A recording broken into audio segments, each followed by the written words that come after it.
Welcome friends, एक नए video के साथ मैं professor CP Bhasin, farmer senior professor of chemistry, Hemchandracharya, north Gujarat university, Patan, Gujarat, आपके सम्मुख हाजिर हूं।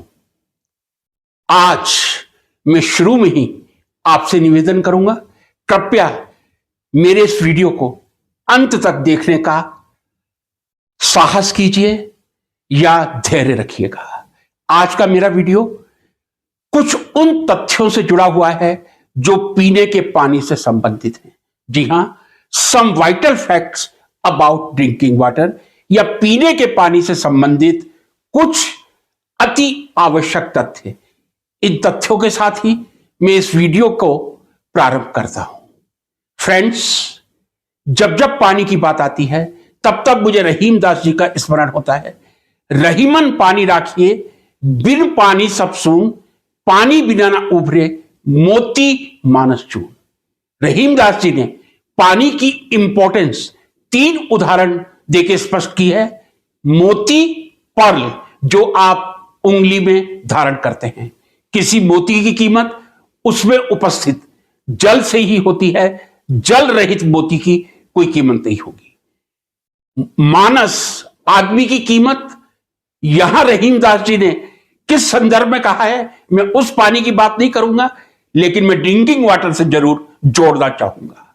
और चून का मतलब होता है आटा, जो आप केवल पानी से ही गूंथ सकते हैं, चाहे पूरा तेल और घी से नहीं गूंथ सकते। फ्रेंड्स, अब प्रश्न आता है, what do you mean by safe drinking water? जी हां, हम किसी नागरिक को कितना सुरक्षित पीने का जल उपलब्ध करवाते हैं, उसे ही सेफ ड्रिंकिंग वाटर कहा जाता है। यदि मैं सुरक्षित ड्रिंकिंग वाटर या पीने के पानी की बात कर रहा हूं, तो कई लोगों के मन में, गृहिणियों के मन में यह प्रश्न उभरता होगा, असुरक्षित पानी से क्या अभिप्राय है? अनसेफ वाटर का क्या मतलब है?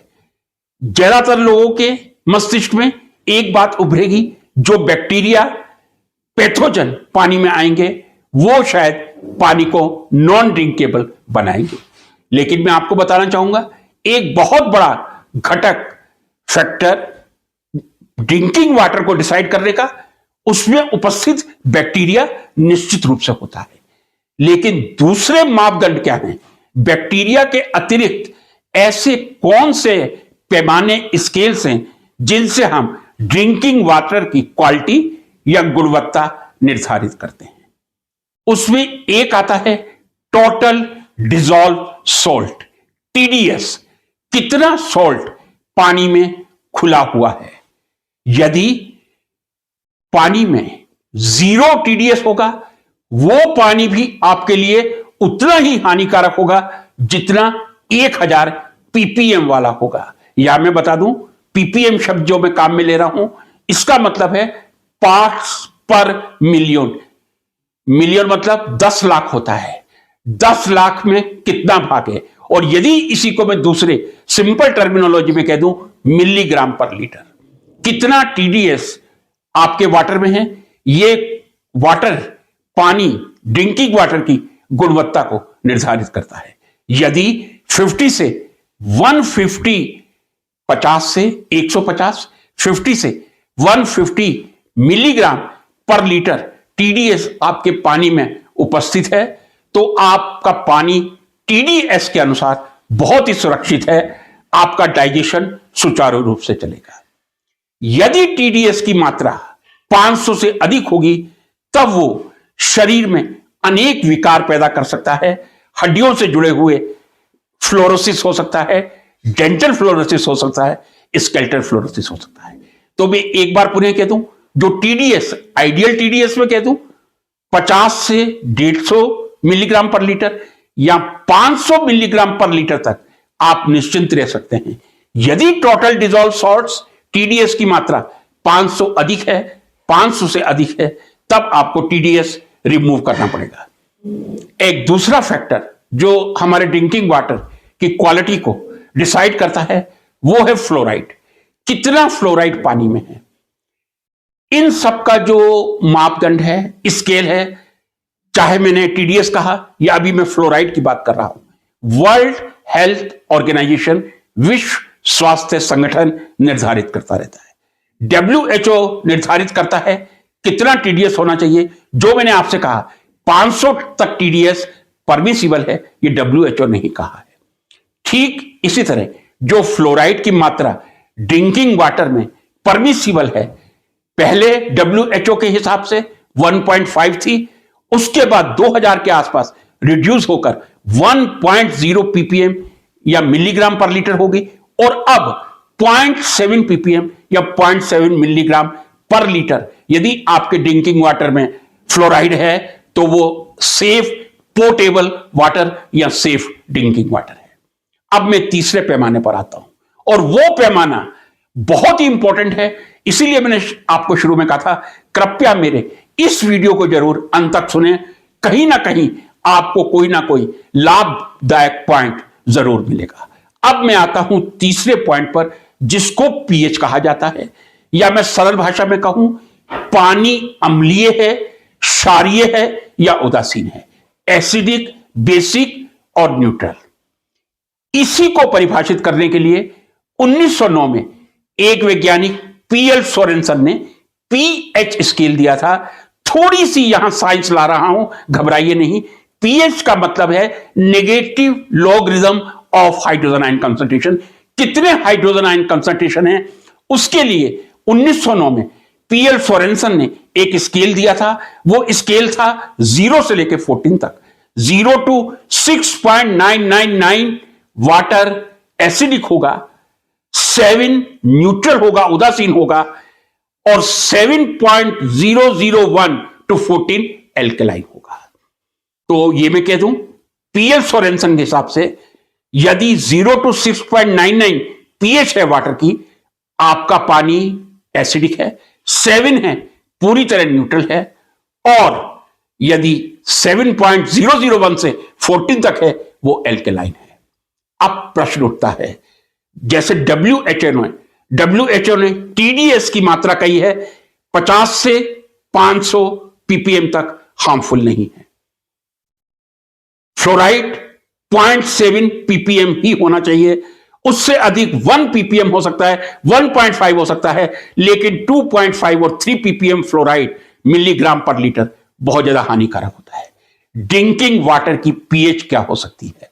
डब्ल्यूएचओ के हिसाब से ड्रिंकिंग वाटर की पीएच 6.5 to 8.5 या कहीं कहीं 6.5 to 9.5 मिलेगी। यानी यदि आप जो पानी पी रहे हैं उसकी पीएच 6.5 से 8.5 या 6.5 से 9.5, आप सेफ ड्रिंकिंग वाटर ले रहे हैं, जो आपकी बॉडी को पूरी तरह स्वस्थ रखेगा, आपके पाचन तंत्र को स्वस्थ रखेगा। 6.5 to 8.5, 6.5 to 9.5। यदि आपका ऑब्जर्वेशन फास्ट है तो आपने ये ऑब्जर्व किया होगा, मैंने अभी बताया था 7 pH न्यूट्रल होता है, यानी हमें जो पानी पीना चाहिए 6.5 का आप पी रहे हैं, आपको नुकसान नहीं दे रहा। लेकिन यदि आप 8.5 और 9.5 तक जा रहे हैं, यह रेंज हमें बताती है कि शायद एल्कलाइन वाटर या क्षारीय पानी पीना हमारे स्वास्थ्य के लिए उत्तम हो सकता है, क्योंकि 7 से नीचे 6.5, 0.5 का डिफरेंस है, जबकि 7 से ऊपर यदि मैं 9.5 तक जाऊं 2.5 का डिफरेंस है। इसका मतलब एल्कलाइन वाटर या क्षारीय पानी आपके स्वास्थ्य के लिए बहुत ही स्वास्थ्यवर्धक है, यह कहने में कोई संदेह नहीं। 3 बिंदु मैंने आपके सामने रखे हैं। पहला बैक्टीरिया रखा था, हर कोई परिचित है, बैक्टीरिया लेस होना चाहिए पानी, इसमें कोई संदेह नहीं। टीडीएस 50 to 500 पीपीएम या मिलीग्राम पर लीटर होना चाहिए। फ्लोराइड 0.7 से कम नहीं होना चाहिए, लेकिन 0.7 से 1.5 या 2 तक ठीक है। उसके बाद 2 से हायर जाते ही आप डेंटल या स्केलेटल फ्लोरोसिस के शिकारी बन सकते हैं। ठीक इसी तरह जो आपका ड्रिंकिंग वाटर है उसकी पीएच 6.5 से 8.5 या 9.5 होनी चाहिए। अब मैं प्रश्न करना चाह रहा हूं साइंस के स्टूडेंट से, विज्ञान के विद्यार्थियों से। मैंने अभी कहा था कि यदि आप स्लाइट एसिडिक वाटर पीते हैं आपको नुकसान नहीं देगा, लेकिन यदि आप पीएच 8.5 का पानी पीते हैं वो आपके लिए बहुत स्वास्थ्यवर्धक है, लाभदायक है। एल्केलाइन वाटर जिसकी पीएच 8.5 या 9 होगी आपकी बॉडी के लिए सेफेस्ट ड्रिंकिंग वाटर में शब्द काम में ले रहा हूं।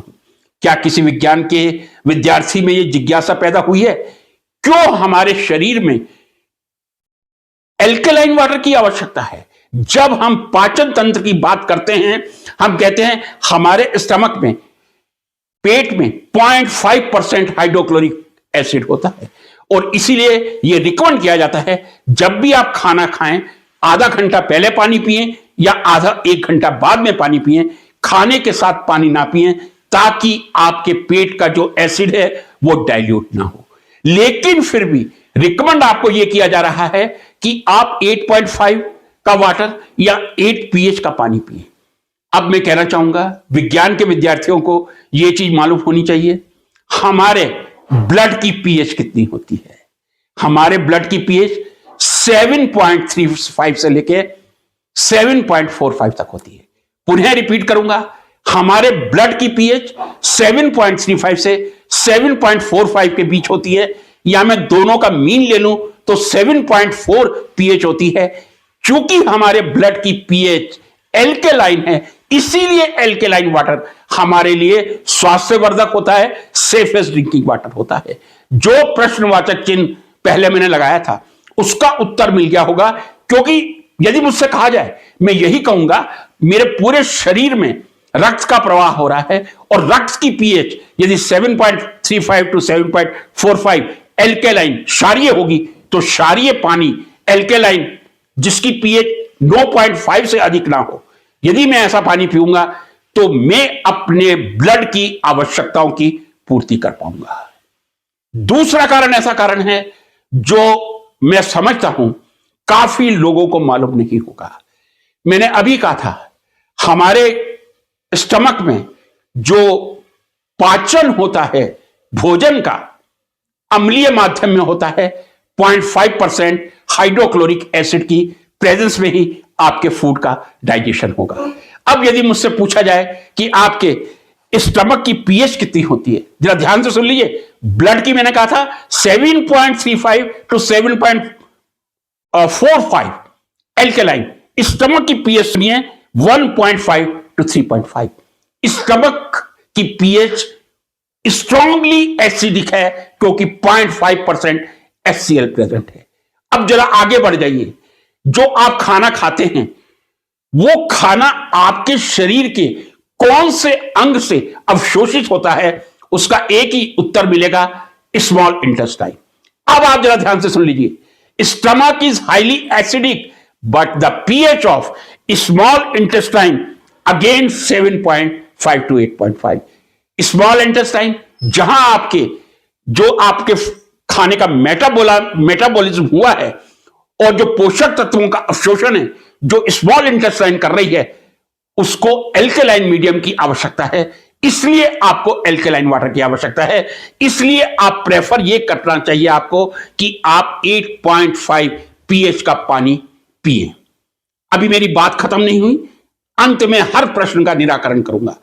जब मैं स्मॉल इंटेस्टाइन पे आया हूं लार्ज इंटेस्टाइन पे भी आऊंगा, और मैं समझता हूं लार्ज इंटेस्टाइन की पीएच दोनों ही है, अम्लीय भी और क्षारीय भी, इंटेस्टाइन पे डिपेंड करता है, 5.5 टू 7.5 होती है। इस प्रश्न का उत्तर मिल गया कि हमें अपनी बॉडी को एल्केलाइन रखना क्यों आवश्यक है, except stomach. Stomach highly acidic है, पीएच बहुत लो है, इसलिए हमारे ब्लड की पीएच 7.35 टू 7.45 एल्केलाइन है, इसलिए हमें एल्केलाइन बॉडी मेंटेन करना जरूरी है।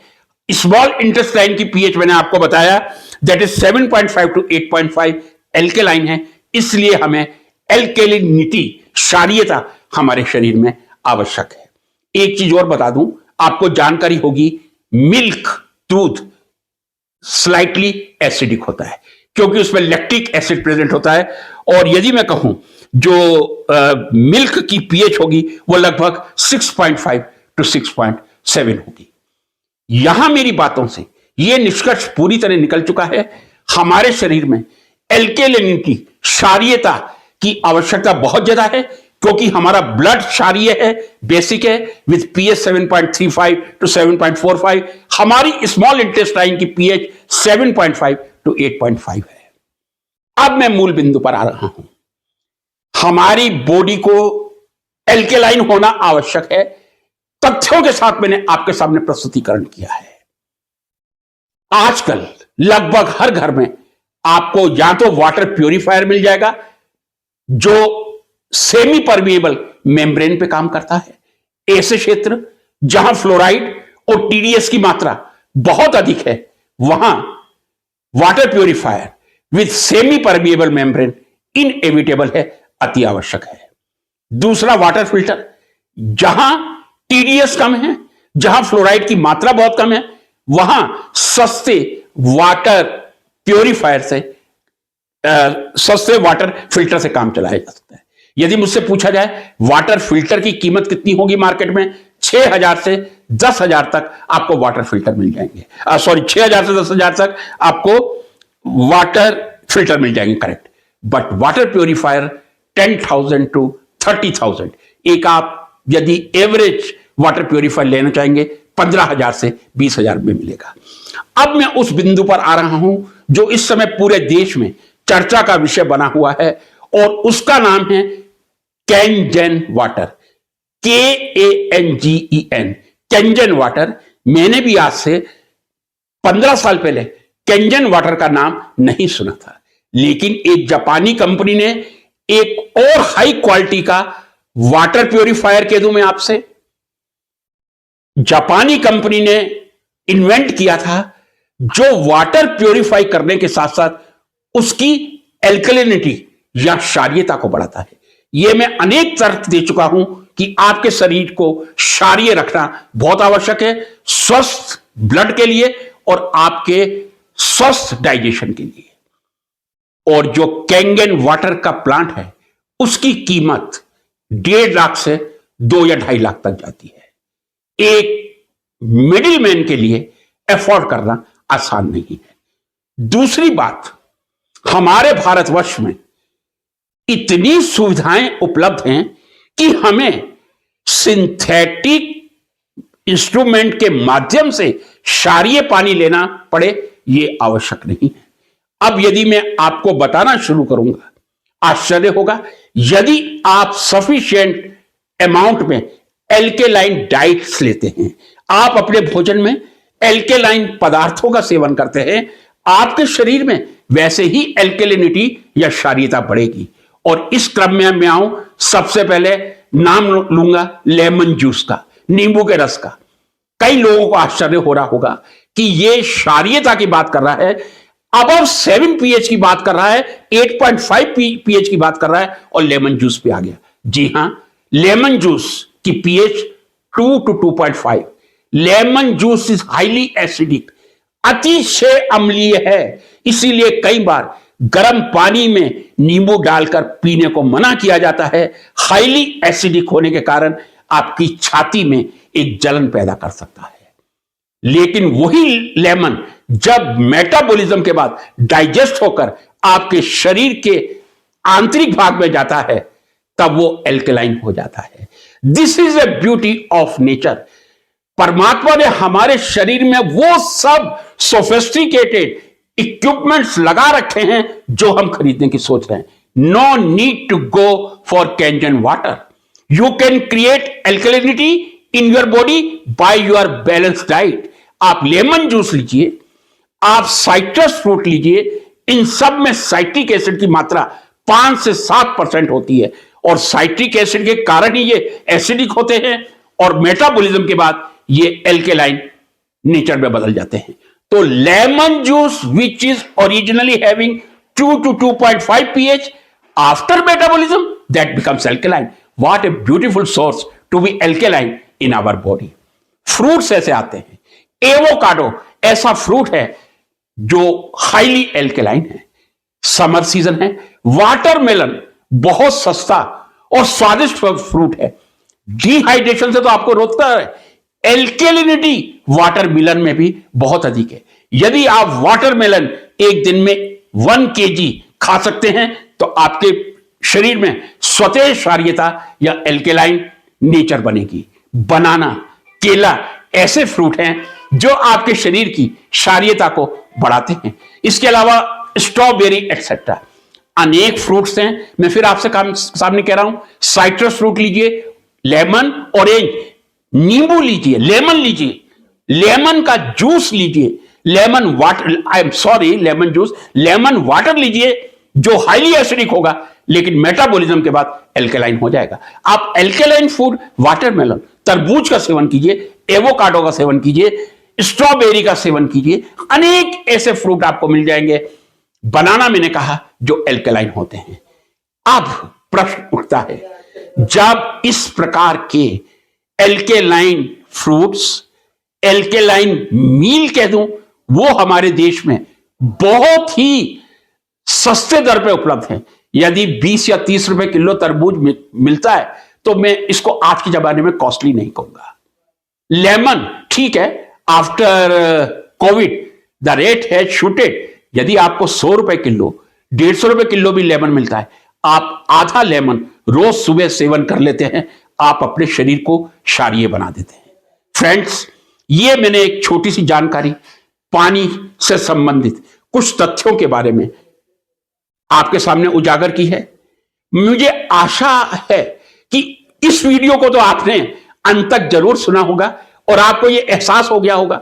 फिर मैं अपनी इस बात को रिपीट करना चाहूंगा, हमारे स्टमक का पीएच जहां बहुत एसिडिक है, 2 to 2.5 हो सकता है, वही हमारी स्मॉल इंटेस्टाइन का पीएच 7.5 to 8.5 है और ब्लड का पीएच 7.35 to 7.45 है। हमारी बॉडी एल्केलाइन है।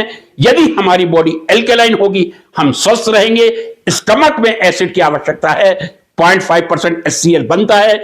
यदि आप खाने के साथ उचित अंतराल के बाद पानी का सेवन करें, एल्केलाइन फूड लीजिए, एल्केलाइन भोजन ग्रहण कीजिए, आपका शरीर स्वस्थ रहेगा। सेफ ड्रिंकिंग वाटर लीजिए, आपका शरीर स्वस्थ रहेगा। मुझे आशा है इस वीडियो से आपको कुछ ना कुछ ज्ञान के संक्षिप्त बिंदु अवश्य मिले होंगे। यदि आपको ऐसा लगे, लाइक करके शेयर करने में कंजूसी ना करें। नमस्कार।